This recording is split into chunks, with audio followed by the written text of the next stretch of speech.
Good evening. Plans have been unveiled that could help create around 9,000 new jobs by developing rundown parts of East Birmingham.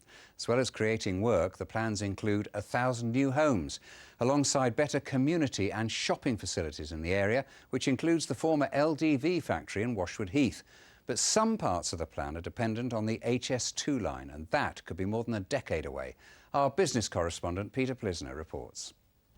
This derelict land is what used to be the old LDV van factory. Housed within one of Birmingham's worst unemployment black spots, the site was previously earmarked for an HS2 train depot. But today, local MPs were claiming those plans were about to be changed. The High Speed 2 committee in Parliament have basically said that the marshalling yard should go on just one part of the site, and that would allow us to release this site back. And we can get about 2,500 jobs on this site. That's a big deal for East Birmingham. So too was today's launch of the East Birmingham Prospectus for Growth. It's designed to boost employment and skills and improve connectivity and growth. Although it's promising 9,000 new jobs, city leaders admit that it's not going to happen anytime soon. But it takes time. It takes months, if not years, to bring about those changes. Therefore, we're planning for the short term as well as for the medium and long term. Some developments, including in Birmingham's east side, appear to be heavily reliant on HS2 getting approval. A new metro line, in addition to the one currently being built in Birmingham city centre, would serve a new HS2 station. The proposal for metro is really to penetrate through the heart of East Birmingham, really opening up it to the communities, connecting them to those opportunities. So we think it's one of the major areas of transformation for the east of the city. And this is another area due for development called Bawdsley Park. Here the plan is to create around 100,000 square feet of employment and industrial space, possibly creating 3,000 new jobs. Currently occupied in part by a go-kart track, it's close to the railway line into Birmingham and close to the city centre. And according to one local businessman we spoke to, it's also highly controversial. Currently there are people employed on the site, businesses operating on the site who've been given no assurances whatsoever as to whether any future location or relocation offered to them in the event of the development plan being agreed by the government inspector. Plans unveiled today are all subject to approval, and in some places there's clearly strong opposition. Peter Plisner, BBC Midlands Today. Well, joining us now in the studio is Andrew Cleves from the Birmingham Local Enterprise Partnership. Good evening to you. Sounds great, and East Birmingham certainly needs a lift, doesn't it?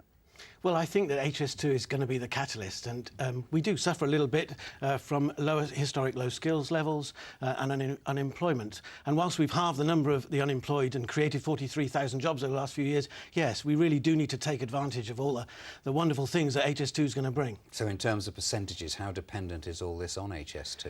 Well, I think HS2 is the catalyst. Actually, around the region, we really are getting our act together, and I think that the Local Enterprise Partnership, working with the councils and local businesses, are creating the plans to show the growth, and that partnership is the way forward. But I do think that HS2 is the catalyst that will allow us to really... And there's a school of thought that says it will never happen. Well, I think that's more or less a done deal, and I think we should carry on as if we're really going to take advantage of that, because I think we could probably double the benefits of HS2 if we do a really great job, get the connectivity in place, get the growth, increase our skills. So I think the job starts now to put those things in place. If we leave it much longer, we'll miss the wave. And the HS2 college is being built already, yeah? Yeah, so we won a national competition to put the college in Birmingham in a partnership with Doncaster, and I'm sitting on the board of that, working to develop that. So jobs are being created. HS2 Limited's moved here. That's creating jobs. So already, there's a kind of enthusiasm and a desire to really start building on that. So I think things are happening now, but we've really got to get the skills and the infrastructure in place to take advantage of it. It doesn't actually help unemployment tomorrow, as it were, does it? Well, as I say, I think jobs are being created right now, and the skills agenda, just this week we had over 100 local businesses talking about how we were going to work with the educational sector to improve skills, to take advantage of the growth, and things are improving now. Birmingham's showing great growth. We've increased our exports dramatically, so I would say yes, the jobs are being created. And just briefly then, what are we talking about timescale? So really the college is being created now. The early jobs in terms of design are being put in place now with HS2. So really it's the next 5 years really that we need to ramp up, get the connectivity in place and increase those skills. Andrew Cleves, thank you. The National Farmers Union